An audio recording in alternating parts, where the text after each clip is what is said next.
I wish that I could swim and sleep like a shark does. I'd fall to the bottom. Hello, everyone, and welcome to another episode of the Comprehensible Input Podcast, where we have interesting conversations with interesting people about interesting topics in English that we can all understand. Today, we're talking about ultra marathons, and our very special guest is Tobin. Tobin, hello. Hello. First of all, can you just tell us something about yourself?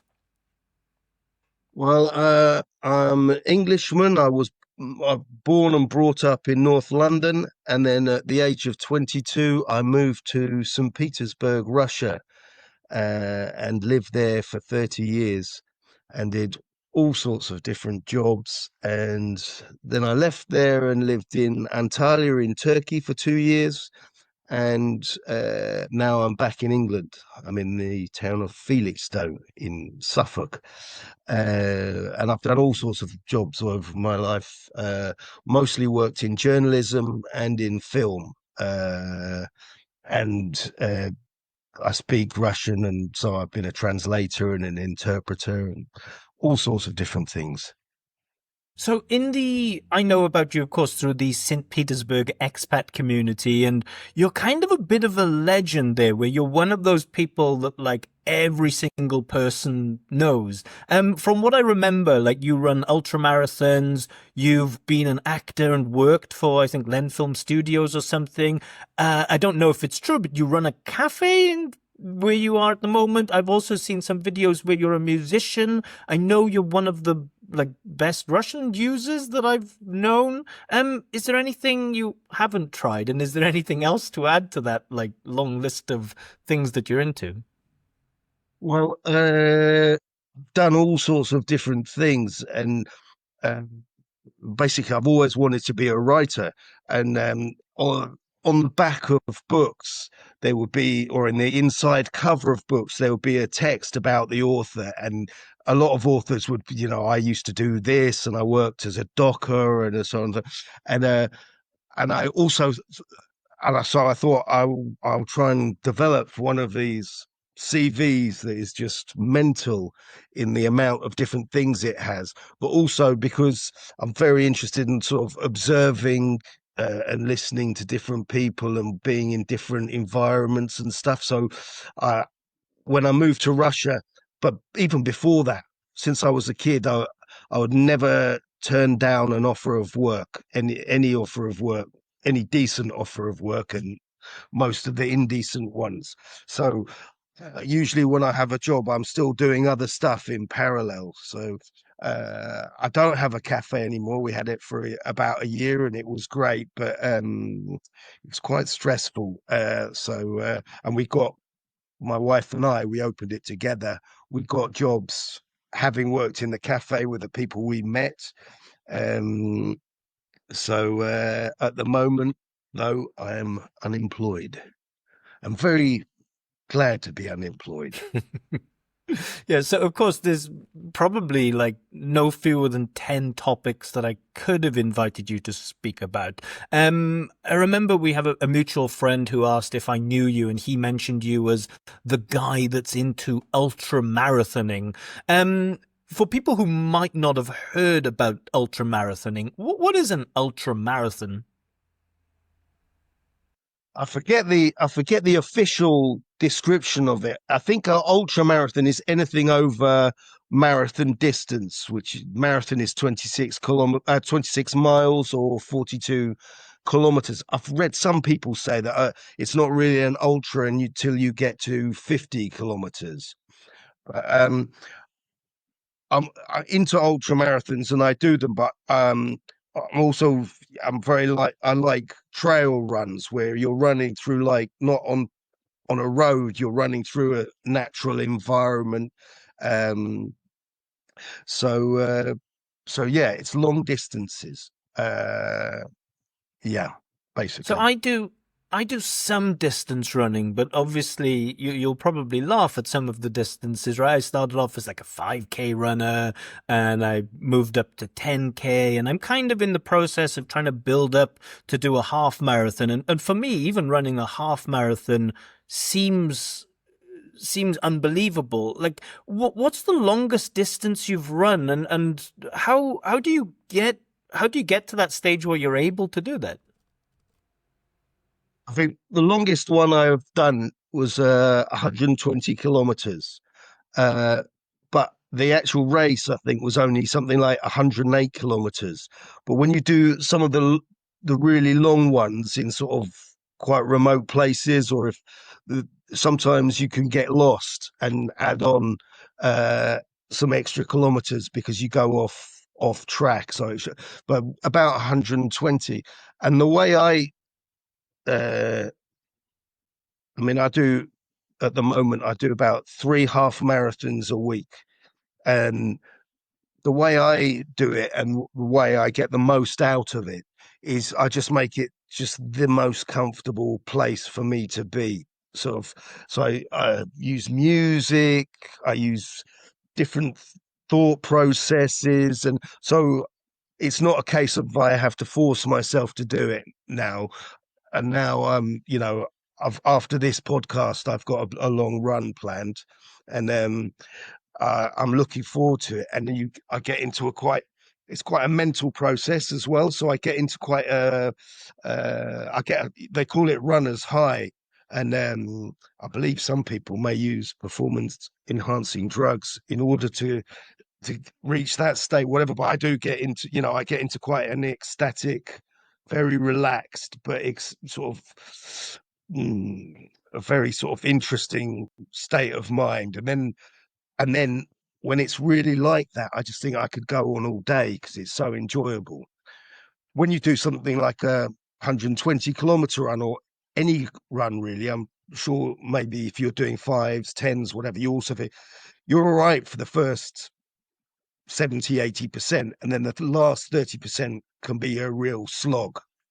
When you're doing 120 kilometers, then it becomes a real mental game of, how do I do the last 20% will be a full marathon. So that's a real challenge as well. So how did you get into it? Was it a case of like you did your first half marathon and your first marathon and you thought, well, where do I go from here? Or did you always have this goal of just running forever? No, well, I got into it sort of the history of was I was quite an overweight kid, and so I thought I've got to lose weight. I've got to lose weight. So I started going running, and I stuck at it, but I didn't. And I did it for years and years and years like that, going out for a half-hour run or not much more than that, but quite regularly, even when I was a big drinker and a big smoker or whatever. um, I just felt I had to do it. It was like, because I've got to look after my health. To some extent, I'm doing all these terrible things. I may as well. But then at some point, I was going through a very difficult part in my life, and I just realised how much I was relying on it as like a mental health thing and a physical health thing, and how I realized how much I enjoy it as well. I mean, really was like some relief from all the sort of pressures going around me and sort of in different aspects of my life. And so when I did that, I think, well, if you're enjoying it and you like it, when there's some really good experiences to be had out of it, and I'm getting a lot out of it. So started. I always, wherever I run, I find somewhere around my home is like a really nice run. You know, in St. Petersburg, I'd actually go running right in the center of the city along Nevsky Prospect, which is the main street in St. Petersburg, even when it was minus 20 or minus 25. And you're quite, although you're among people, which I like observing people, no one ever comes up to you and stops to talk to you or anything like that. So you're quite sort of protected. Um, So I always find it nice, interesting environments to do it. And then it just made sense to do an actual race, travel somewhere to go through like a really beautiful bit of countryside and make a whole day of it. And so usually I haven't got one planned at the moment. Usually I've got a race sort of 2, 3 months away to really look forward to. And then when you finish it, you can do all the sort of naughty things like having a beer or whatever. And, it's kind of a rhythm to my life now. So, I run 5 days a week, every week. And I sort of plan those things. What the original question, Clint, but hope that answered it. Yeah, it's all right. Sometimes I run like if I for me a longer run is maybe something like 15 or 16 kilometers. And when I tell people I've run 16 kilometers, a lot of people like friends and family react with like, "Oh my God, how is that even possible to run 15, 16 kilometers?" How do your friends and family react when you tell them that you've run 100 kilometers? Do they believe you? A lot of people don't, and a lot of people don't believe what I've just, literally the last run or whatever. I mean, because mm, I'll go for a like half marathon and then go straight to work. I mean, it doesn't. I try not to. I don't beat myself up when I'm doing it. It's got to be comfortable. It's got to be. It's the most relaxed thing. Um, and I find that really normal. Whereas, yes, a lot of people around me uh, think that it's completely insane. I mean, You've also mentioned like this I, thing on I your. tell people that I think it's good for mental health and physical health. They want to, and that I feel good doing it. And but a lot of people just go, well, I'd rather have a mental health problem than have to run 3 half marathons a week. So depends on how you look at it.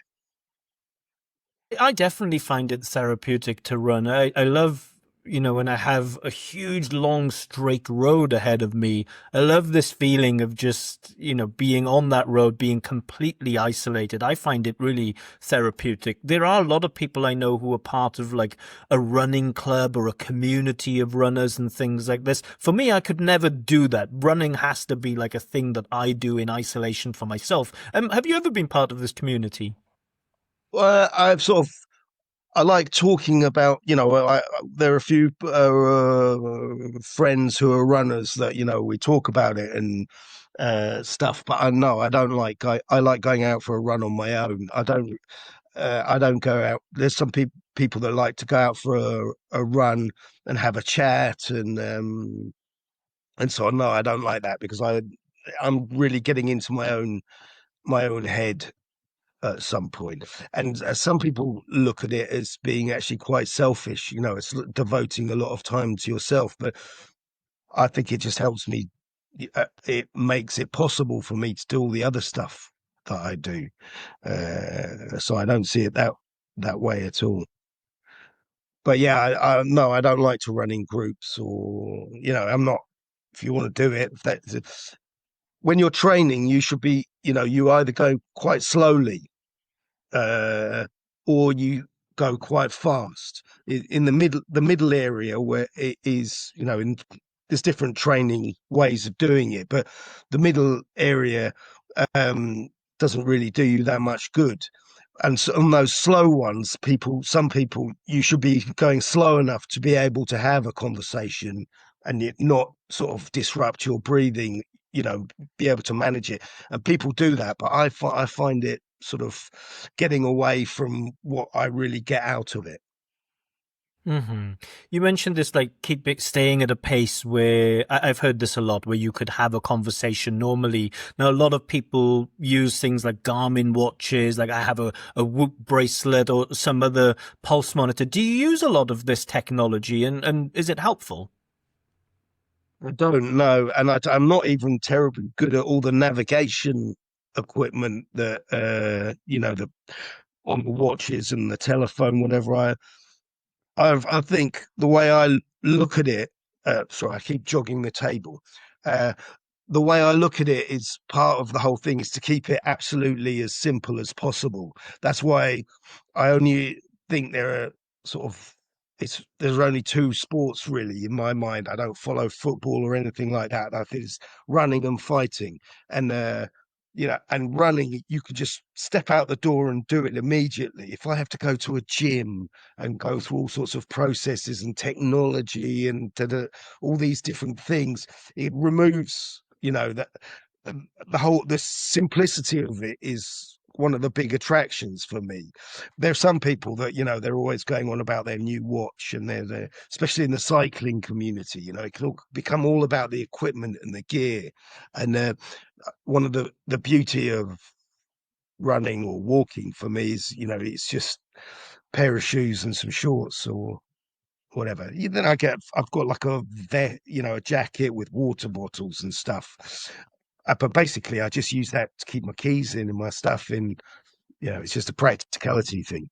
But so no, I keep it simple. One thing I've noticed when I'm running slightly longer distance, I get kind of pain on my nipples where it's like rubbing against it. I can't imagine how difficult that must be running like a super long race. And like some people complain of blisters and things like this. What are the biggest physical challenges if you're running something like 50, 60, 70 kilometers?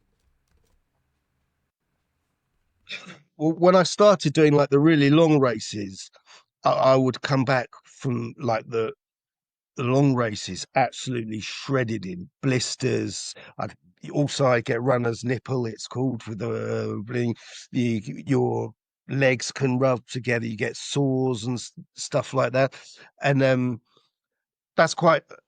I don't get that anymore now. I think it's to do with really working out which shoes fit you and stuff like that, and which clothing to wear, and going at a very even pace. And so I don't get that as much as I used to, but you'll still get it if you're doing like 120 thing, and that becomes part of the challenge as well.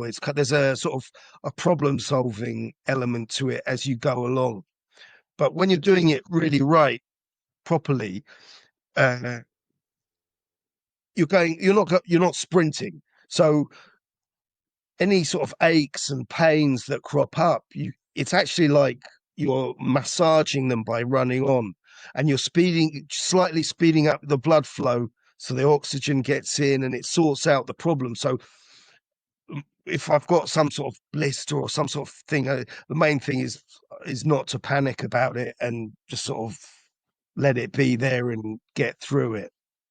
But then if you spoke to my wife about it, she would have a different story, because she sort of regularly picks me up at the end of these long runs and, carries me home, and I'm bleeding and I can't walk and stuff. So, and I always swear I'll never do this again. I'll never do this again. But the next day I'm already sort of thinking, well, there's another race in December I could do, or, um, but yeah, I think all runners that do those they have those sort of stories about a nightmare run. You know, if it's a long run, the last 20-30% is going to be agony anyway. Uh, but sometimes you go out there and after 20%, you've only just started and you're already really in trouble, and then you still got to get round somehow. So it varies. Isn't that more of a mental challenge then when you feel that exhaustion after like 20% of the run? Yeah, absolutely. Yeah. It's a lot. It's all mental. It's a lot of mental stuff, because you have to be quite comfortable in your own company, inside your own head for a long time. You you have to carry on if you're not feeling it, or you've got some sort of injury, or if you've run out of water. When you do the really long ones, you can start hallucinating and seeing things and sort of getting really strange thoughts. I did an incredible uh, overnight marathon around. It's a salt lake on the border with Kazakhstan, El Don, and I was seeing things. I was having visions. And and it was just a beautiful night. All these, you can see everyone at night is wearing a red light on the back, a white light on the front, and you'd look round and you could see them all snaking around the shoreline of the lake, going all the way around. It was just ecstatic. Um, so yeah, it's just a mental thing, but also if I really enjoy being out in nature. I'm a city boy. I grew up in the city, but I love being out in nature and really sort of really relishing it. So you get that as well. And that kind of takes your mind off the pain and from your feet. So I've heard of a few different like things that runners do to help them get through some of those mental challenges. Like one thing, a simple thing that I do is like give myself short goals, like right, get to that lamppost or get to that Yeah, yeah. truck, and that like helps me get through it. Other people I know have mantras that they repeat the same line Yeah, to yeah, themselves over and over. Do you do this type of stuff? yeah, I do sort of mantras, and they change, and I don't never tell anyone what they are because it's kind of you're breaking the spell if you tell, and then they're stupid things. There's nothing to. I would want like to point out at this point that I'm not a good runner. I mean, I'm not fast, or I'm not a natural runner. I'm making it sound like I'm some sort of expert. I mean, not many people do the distances that I do, but I'm not doing them. I'm not breaking any records or anything like that. But yeah, all sorts of mental tricks, like put on the whole album of my favorite Stones album or whatever, and that and then I just think through the songs, and that's what 45 minutes, which will be about 7.5 kilometers, and then they've got a whole catalogue of records or so, things like that. I mean, they're kind of like tricks, and they'll only work so far, but you can try all those different things. Music helps me a lot too. I think that's also another thing. It's like, right, get to the end of the song, or I guess for you, get to the end of the album. I know some people who listen to like YouTube videos or audiobooks. I've never been able to do this while I'm running. Music I can do, but audiobooks I can't. I used to be able to. I can't do it now. I lose concentration because I've got too many other thoughts running through my head, or they triggering other thoughts. So no, I don't do that anymore. I also just do music, and also I don't. I said the Rolling Stones just off the top of my head, but now it tends to a lot of the time it tends to be more sort of just rhythmical, sort of just beats, and not sort of lyrical songs that it has to be quite rhythmical.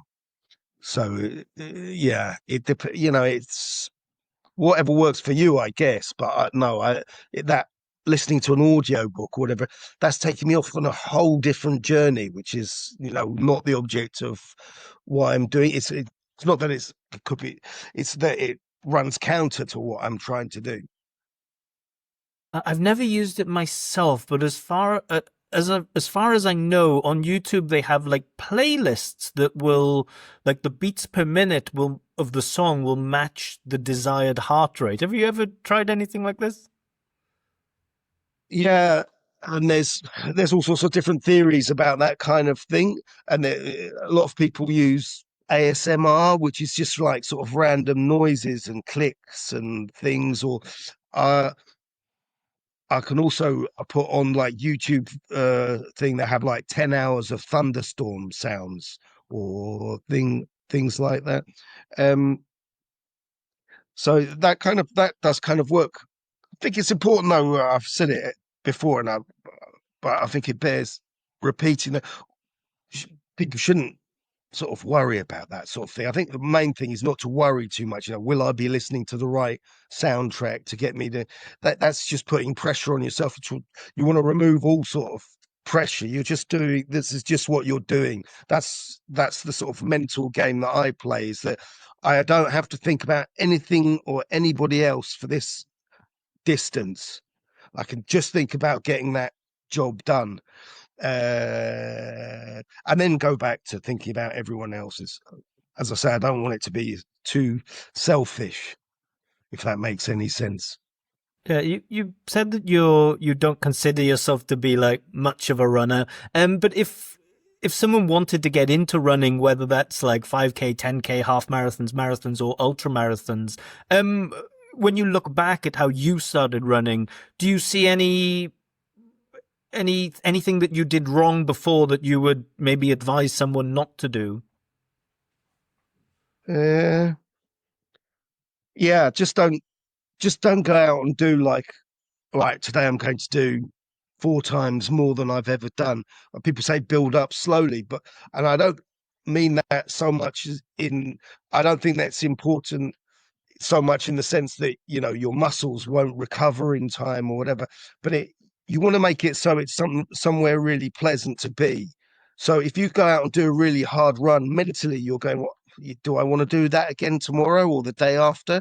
So, so you go up in increments, just because otherwise you're going to make it an unpleasant process for yourself. You're going to make it, sort of traumatic every time, and it shouldn't. Every time should be, uh, you know, a really nice experience with a nice bit of music or a nice sort of environment around you. Uh, when I was younger, maybe certain stages, I'll go out and do a 30-kilometer run when, completely didn't make any sense. And then I wouldn't run for a week. So I'd end up doing basically a lot less, covering a lot less distance, get and not really achieve anything. So maybe it's obvious, but just don't beat yourself up, and so work up slowly to it. I mean, if you're not a runner, then start by walking a certain amount every day. In order to start training for, say, a half marathon, to start training for a half marathon or a marathon, even, you just need to be at the stage where you can run for half an hour without a break, basically. And then from there to doing a marathon is about 16 weeks in building up slowly. Uh, so, Glenn, I recommend that you do definitely a half and possibly a full. Yeah, I definitely have this problem of being too ambitious or biting off more than I can chew and running too long. I have historically some problems with my knees, so I need to be a little bit careful with the load that I have. But I think, yeah, slowing it down a little bit and not being too ambitious is a good thing. But yeah, half marathon is definitely on the cards sometime soon. How important is it to get the right footwear and I know some people go to like specialist running shops where they take videos of how you run and things like this. Do you do this? Do you get like special shoes fitted? No, I don't get special shoes fitted, and uh, uh, basically, basically, I just try and keep it as simple as cheap as possible. You can get into that a bit, and I kind of know now what I'm looking for when I'm buying a shoe. Uh, Now it's really in fashion, I think, to have very wide shoes, like a wide shoe box, so the toes can spread out.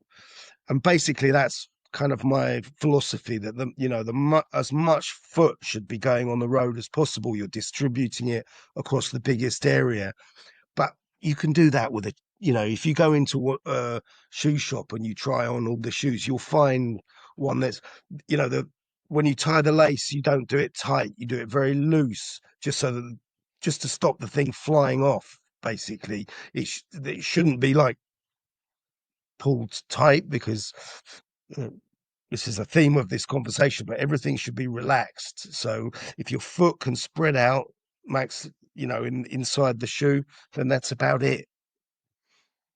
All right, I have a bunch of questions that I wanted to ask you, and um, some of these are in like what I call a quickfire round. So I'm going to ask you a Right. bunch of questions. A lot of them are either or. Some of them you've already spoken about a little bit. If you feel like you want to add any extra detail, feel free to do so.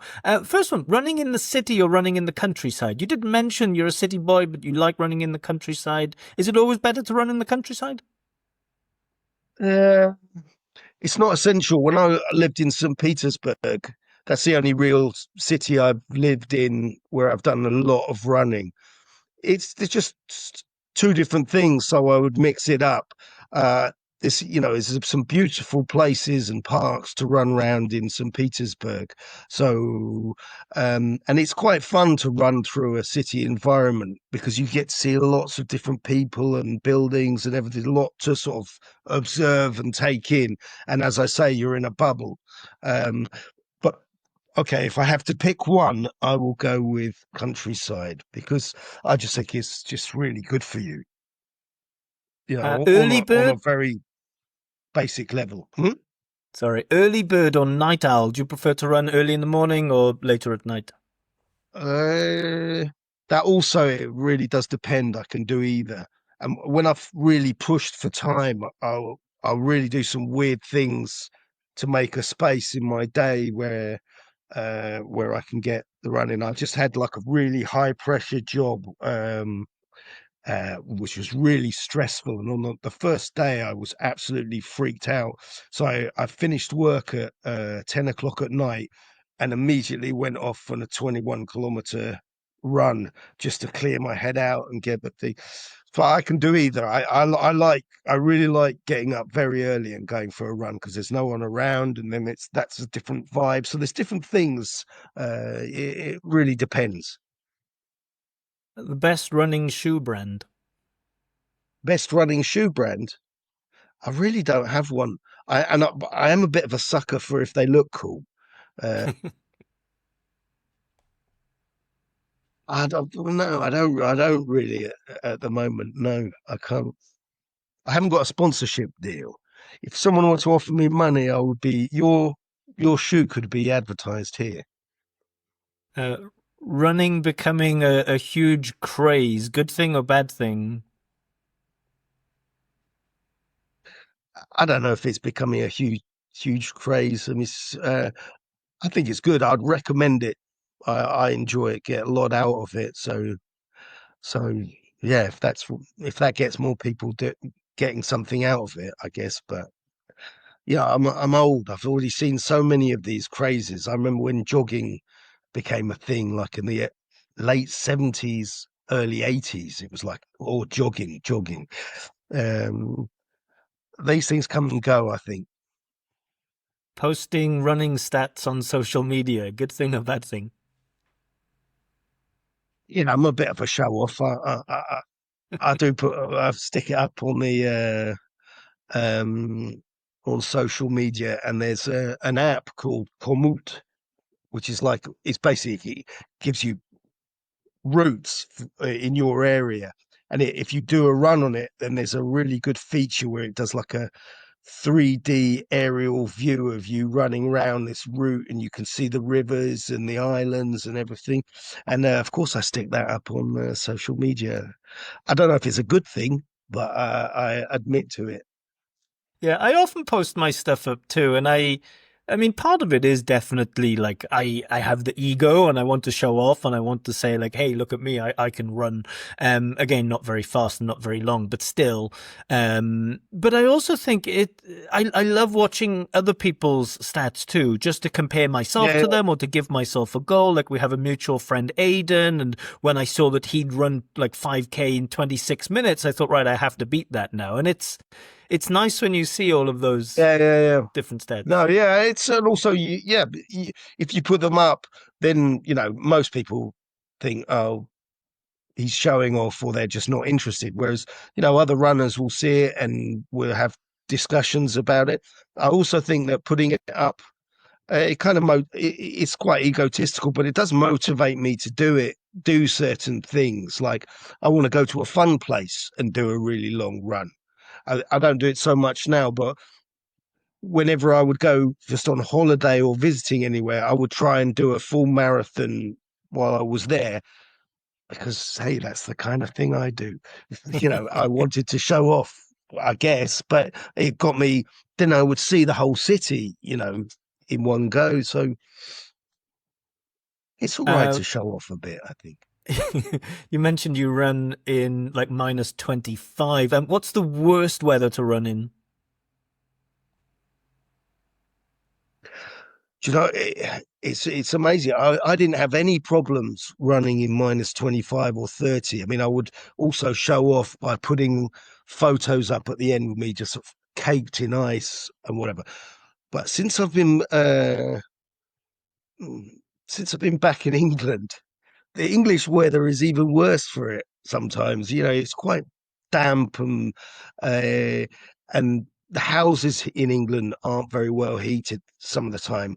So in St. Petersburg, I'll be in a piping hot flat. I put on my clothes, I go straight out, start running, which keeps you warm anyway, and then get back into the flat. Whereas here, you just I find myself looking out the door and going, "Do I want to go out in that?" And then when I get back, I'm frozen, and I can't get hot to get. This was in last winter, but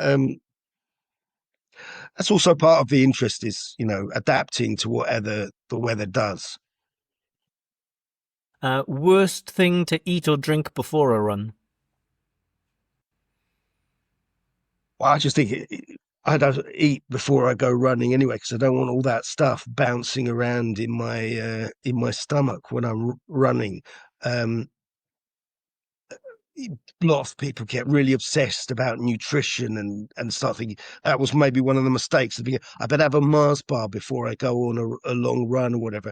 And then the first half of the run, your stomach and your body is dealing with chocolate bars and sandwiches and all that kind of thing. Uh, so I keep it very simple in terms of food and stuff. If On you're the doing long runs, people say it's not a running competition; it's an eating competition because you have to get the food down you in some way. But basically, you just want sugar. I mean, that's what you want. Your body wants. It wants pure energy. So don't be eating anything fatty or protein or complicated stuff. Really simple things like a chocolate bar or something.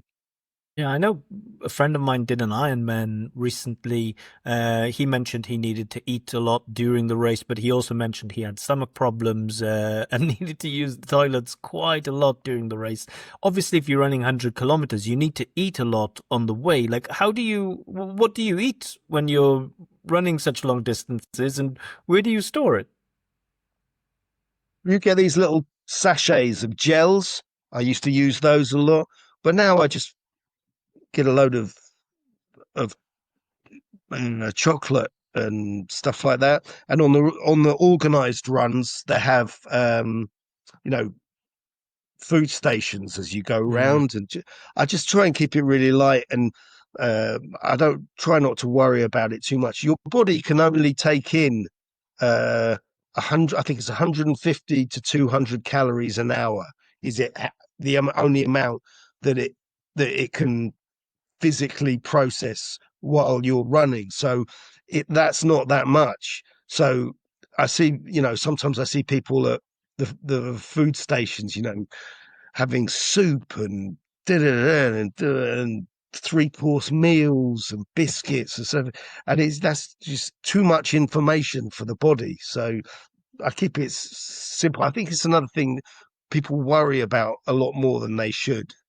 Yeah, if you're a competitive trying to break records, then yeah, you'll have to really focus on that. But uh, if you're a bit hungry, that's going to be the least of your problems after 100 kilometers, 120 kilometers. It's not a big thing to worry about. Best thing to eat or drink after a run? And I don't mean in terms of nutrition, I mean in terms of pleasure.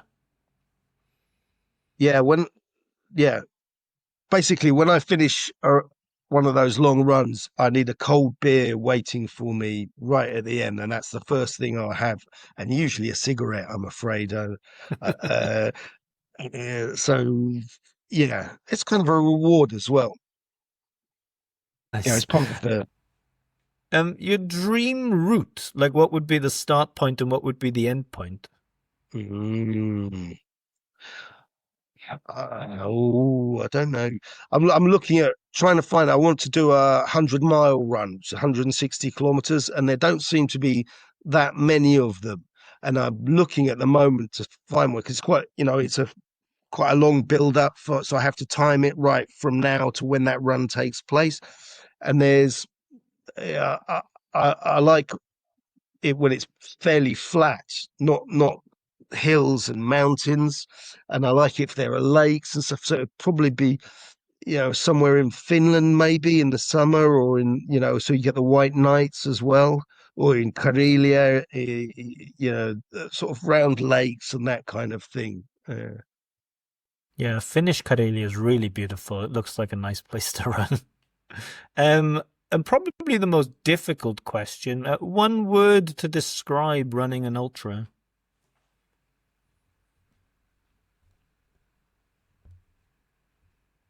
Not a swear Well, word. it's very enjoyable.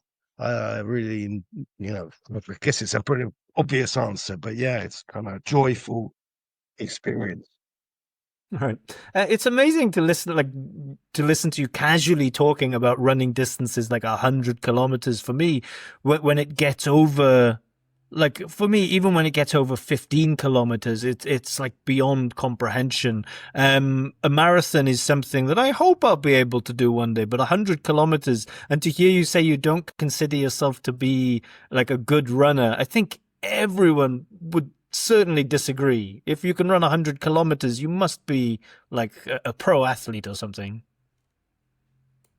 Yeah, that's one of the attractions of the sport for me is that you don't actually have to be a very good runner.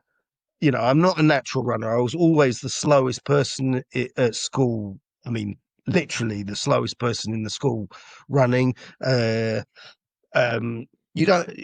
I'm not fast. So it's you don't have to be a natural runner to do it. And you meet some people when you go on these organized runs. You realize that it's not not all I don't know elite athletes with all the right equipment and so on. There's people that just go out and sort of get the same kind of buzz out of it that I do. So I, I, I'm not trying to be, I'm so modest by saying I'm not a good runner. I really am. I'm not a natural runner. Uh, but yeah, I also realize that's kind of close to one of my mantras is that few people can do this. Is that what? So yeah, I get that some people will look at it and go, "You don't think you're a runner?" But no, not really. Yeah. I mentioned at the start of our chat that you kind of had an amazing life, or you're involved in so many interesting different things. Do you have any presence on social media? Is there anywhere where people can find you and learn more about what you're doing? We in the process of writing a book about my time in Russia because I was there for 30 years and I met a lot of interesting people and went through a lot of experiences there. And it's called 30 Days in the Hole, which is named after a song that a very famous American actor put on for me when we were in Norilsk, which is like a miserable city in the far north of Russia. It's a former death camp. It's got a huge nickel mine, so it's absolutely polluted and it's minus 50 Celsius and so on. And we were making a film there with Alexei Balabanov, quite a famous Russian film director that I worked with for many years, and it all went terribly wrong. And it's a book about that, but also about my life in Russia. And I've already put 10 episodes out as a podcast. It's called 30 Days in the Hole, and it's also on YouTube. So yeah, that's my main uh, social media presence, but people are welcome to make friends with me on Facebook and on Instagram, and I'm on Threads. I'm not on Twitter, so yeah, I have quite a lot of. Yeah, I've worked in that kind of field a lot as well, so I use it to get work and to lots of different things. And this channel on YouTube, you said, is called 30 Days in a Hole? Well, in the In hole? the whole, yeah. Uh, uh, yeah, it's a song about a guy that gets put in prison for 30 days for drugs, and the actor who was going through certain related problems while we were making the film. The film didn't get finished, and there was a court case about it.